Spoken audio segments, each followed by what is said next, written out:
واقعات، وہ باتیں جو آدمی کو بےہوش کر دینے والی ہوں، اس کی باتیں کیا تمہارے پاس پہنچی ہیں؟ وجوہ یومئذ خاشعہ، وہ دن ہوگا کہ بہت سارے چہرے خوف زدہ ہوں گے، عاملۃ ناصبہ، عمل کر کر کے دنیا کے اندر تھک چکے ہوں گے، لیکن ان کے چہرے، ان کے اعمال بدعمالیوں کی وجہ سے ان کے چہرے کیا ہو چکے ہوں گے؟ اللہ فرمائے گا عاملۃ ناصبہ تصلی نارا حامیہ، انہیں جہنم کے اندر ان کے بعد دھکیل دیا جائے.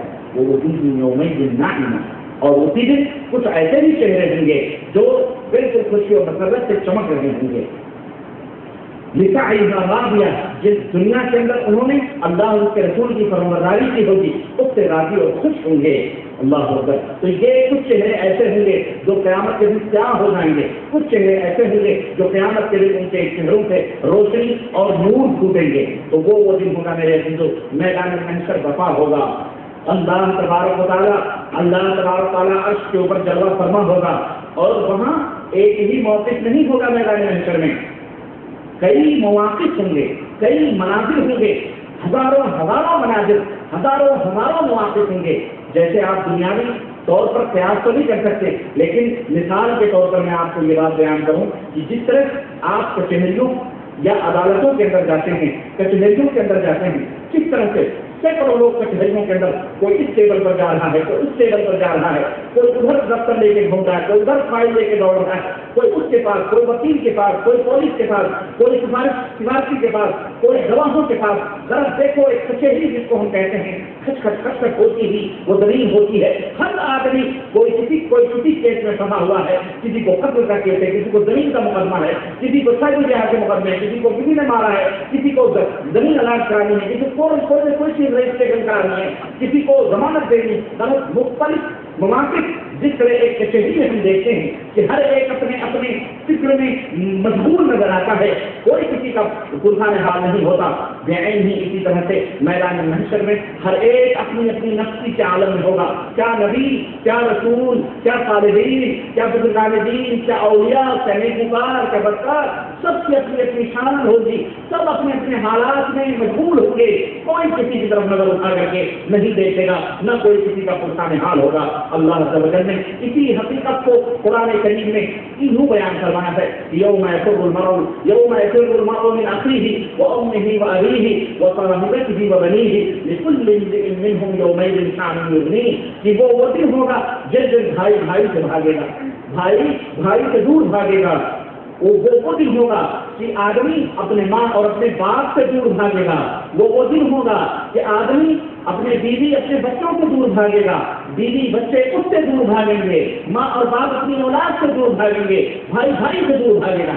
ذرا غور کریں اس موقف پر، اس نظارے پر ذرا غور کریں کہ وہ دن ہوگا کہ بھائی سامنے کھڑا ہے، انکار کرے گا کہ کون ہے. بیوی جو ہمارے ساتھ ہمیشہ زندگی کر رہتی ہے، ہم پیارا، ہم نوانا ہے، لیکن کل قیامت کے دن وہ بھی ہم سے منہ موڑ لیں گے، ہم اس سے منہ موڑ لیں گے. ہماری اولاد جو ہمارے بغیر سکون اور اطمینان سے نہیں رہتی تھی، وہی اولاد میدان قیامت میں ہمیں دیکھ کر منہ پھیر کر کے بھاگ جائے گی. لیکن یومئذ شأن یغنیہ. اللہ فرماتا ہے ہر ایک اپنے اپنے معاملات میں مشغول رہے گا، ہر ایک کو یہ فکر رہے گی کیا باری تعالیٰ کا کیا فیصلہ ہونے والا ہے، ہم کہاں جائیں.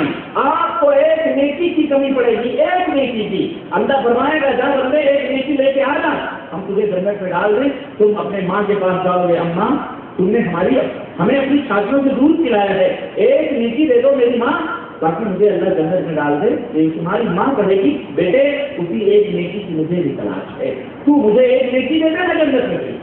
باپ، بھائی، بیوی، اس سے بھی تم مانگو گے وہ بھی انکار کر دے گی. اولاد جس کو تم نے کھلایا محنت اور محنت کر وہ بھی انکار کر دیں گے. وہ دن سوچو غور کرو، اس کے اوپر ایمان اور یقین ہے کہ نہیں ہے ہمارا؟ بولو، ہر ایک کو یقین ہے کہ نہیں ہے؟ واللہ ایسے ہی یقین ہے جیسے سورج نکلا، سورج کے نکلنے پر اور جیسے رات کی تاریکی پر ہمیں سے یقین ہے.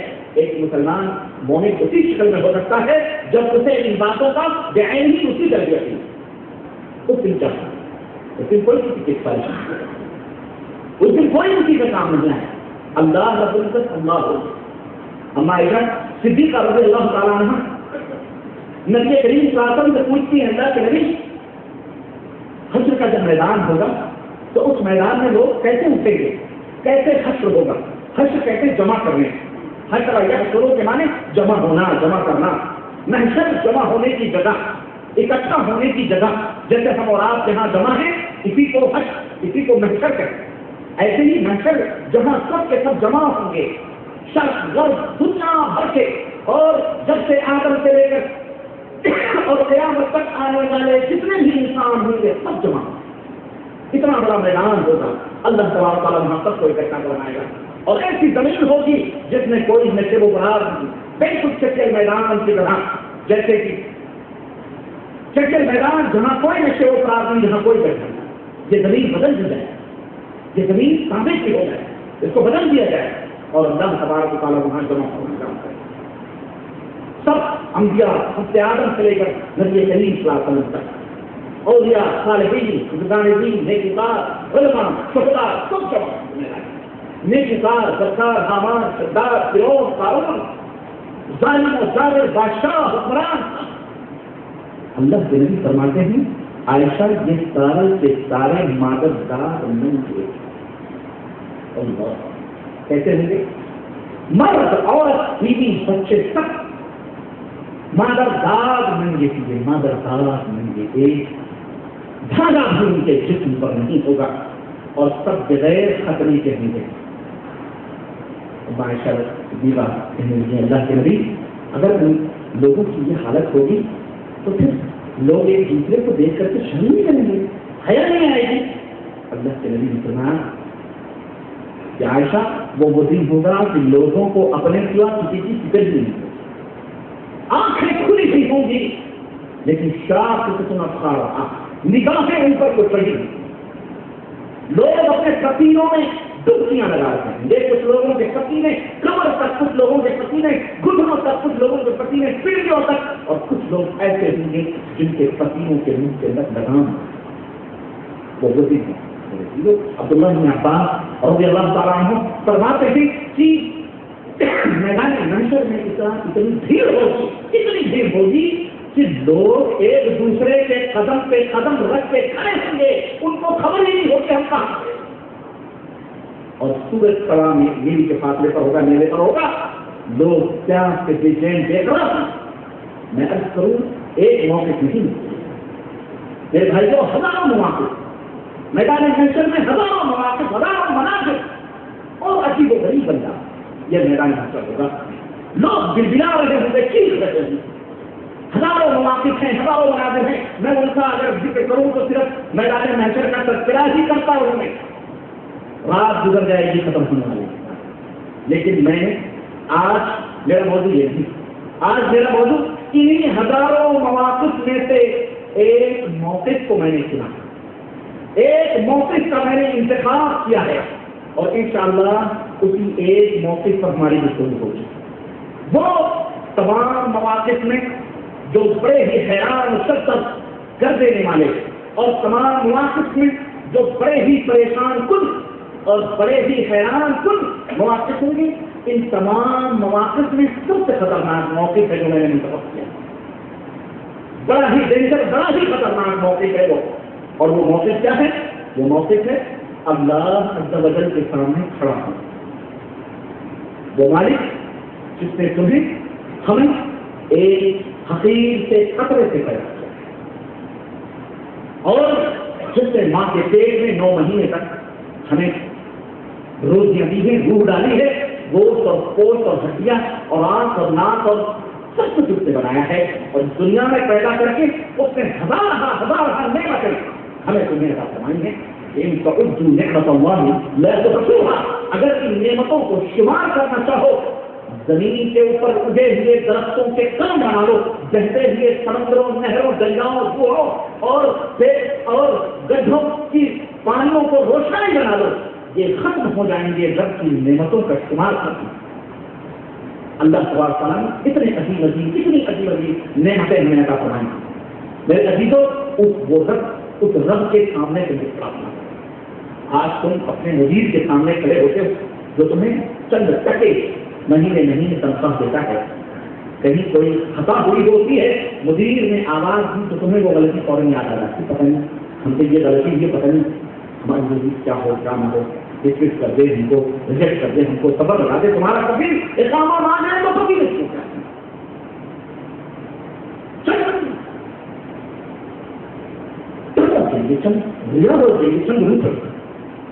ہماری اس نے جو یہ تمام سب چیزیں دی ہیں، جس میں اس کا کوئی سازی اور شریک کی بات تو نہیں، کوئی دوسرا تیسرا دینے والا نہیں، جب تمہیں اس کے سامنے کھڑا ہونا پڑے گا اس وقت ہمارا کام کیا ہے؟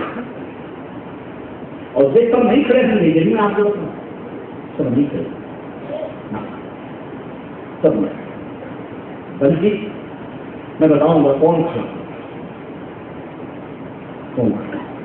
اور آج میرا موضوع یہی ہے، یہ کپ کپا دینے والا، لرزا دینے والا موقع جب عرش سے آدم پر تمہارا رب جلوہ فرما ہوگا اور اللہ بلائے گا، عبداللہ آؤ، عبدالرحمان آؤ، فلاں دن فلاں حاضر کیا جائے، اس کے سامنے کی بات کیا؟ اللہ کے رسول صلی اللہ علیہ وسلم نے اسی حدیث پاک، اسی موقف کو حدیث میں بیان فرمایا اور فرمایا لا تزول قدم عبد قدم ابن آدم یوم القیامة حتى يسأل عن خمس۔ آدمی اپنی جگہ سے ہٹ نہیں سکتا، آدمی کا قدم، آدمی کا پیر اپنی جگہ، مرد ہو یا عورت کوئی بھی، ابن آدم اپنی جگہ سے اس کا پیر ہٹ نہیں سکتا جب تک کہ وہ 5 سوال کیے گئی چیزوں کے بارے میں جواب نہیں۔ وہ 5 چیزیں کیا ہیں؟ عن عمری، اللہ تبارک و تعالیٰ اپنے بندوں میں سے، اپنے بندے سے اس کی عمر کے بارے میں پوچھے۔ اب میں یہاں ایک بات اور بتاتا چلوں، وہ بات تو میں نے کہی نا، ابھی میں بتاؤں گا، میں ابھی بتا دوں تاکہ آپ کے ذہن سے یہ بات نکل جائے۔ 70,000 اللہ کے نبی صلی اللہ علیہ وسلم نے سنا کہ 70,000 میری امت میں وہ لوگ ہوں گے جنہیں اللہ تبارک و تعالیٰ بلا حساب و کتاب کے اندر، بلا حساب و کتاب کے لیے جنت کے اندر داخل، 70,000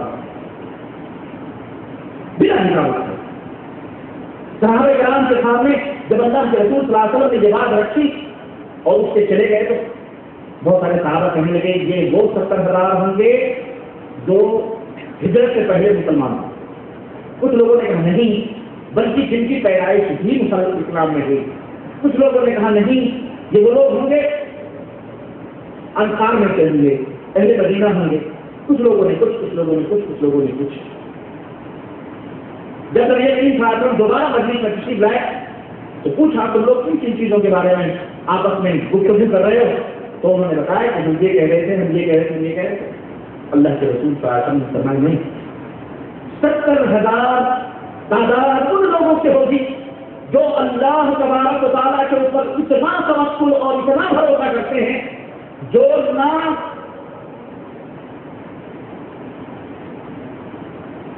جھاڑ پھونک کرتے ہیں۔ دیکھیں آپ کہیں گے کوئی چھوٹی سی بات ہے، لیکن چھوٹی نہیں ہے۔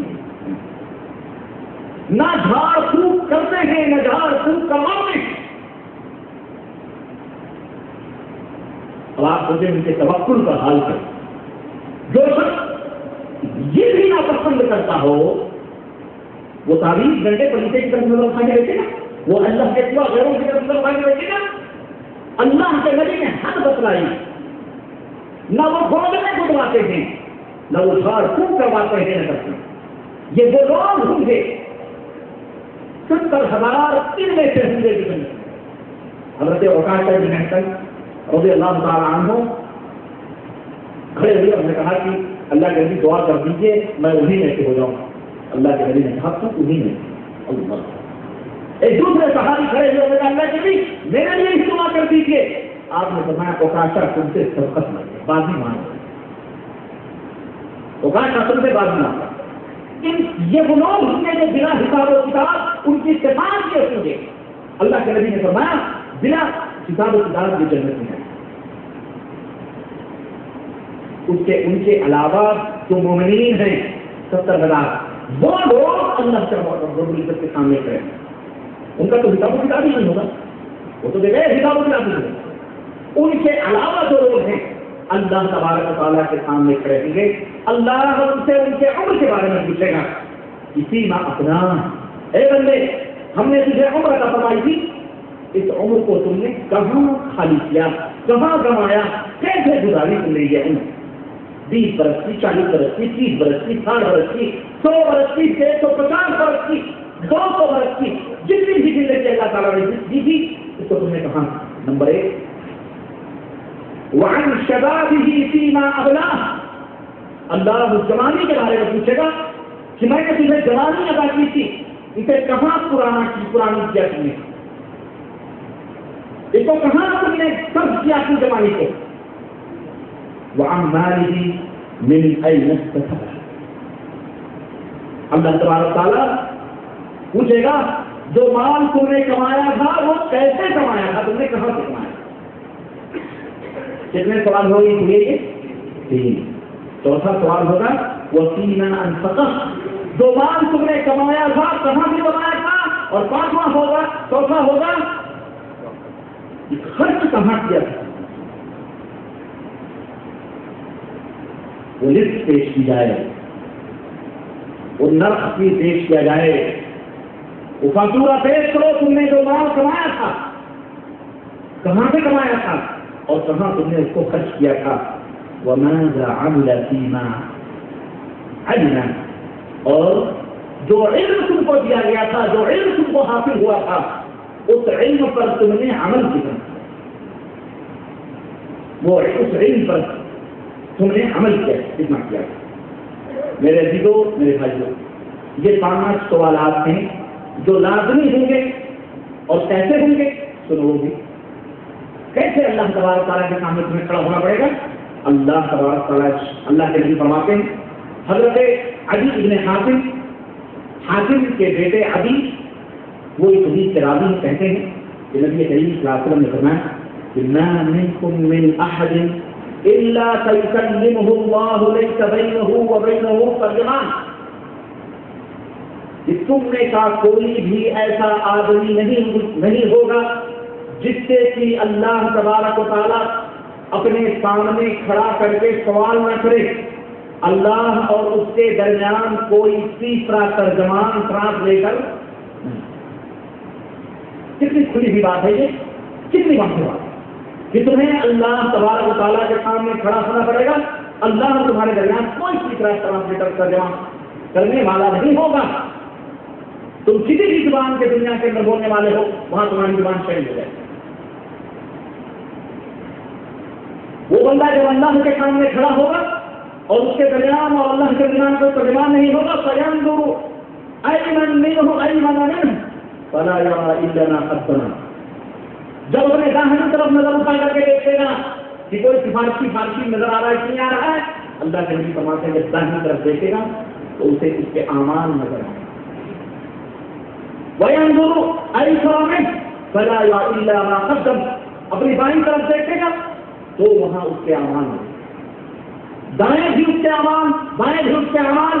وَيَنْظُرُ بَيْنَ يَدَيْهِ فَلَا يَرَى إِلَّا النَّارَ تِلْقَاءَ وَجْهِهِ، اور جب اپنے سامنے نظر اٹھا کر کے دیکھے گا تو چنگھاڑ مارتا ہوا دوزخ، چنگھاڑ مارتی ہوئی جہنم اس کے سامنے، آگ نظر آئے گی اس کے سامنے۔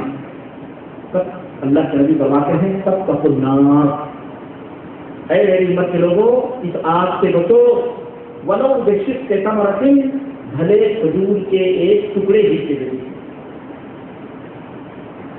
آپ سوچیں ایسی سچویشن میں جب داہنے بھی تمہارے اعمال، بائیں بھی تمہارے اعمال اچھے یا برے، اور سامنے چنگھاڑ مارتا ہوا دوزخ کی آگ ہوگی چنگھاڑ مارتی ہوئی، اور اللہ کے سامنے تم کھڑے ہوئے تو تمہارا کیا حال ہے، ہمارا کیا حال ہے؟ یہ روایت صحیح مسلم کے اندر ہے۔ دوستوں اور بھائیوں، اللہ عز و جل کے سامنے بالکل آپ جو سمجھنا جیسے میدان محشر میں ہے، اور اس وقت آپ اللہ رب العزت کے سامنے کھڑے اور اللہ تعالیٰ آپ کے سامنے وہ دوزخ کی آگ دیے، اور ایسا محسوس کریں، ایسا تصور کریں کہ آپ کو ان 5 سوالات کے جوابات دیں۔ واللہ یہاں سے اٹھنے سے پہلے ہم بھی آپ بھی یہ فیصلہ کر کے اٹھیں گے کہ ہم جنتی ہیں یا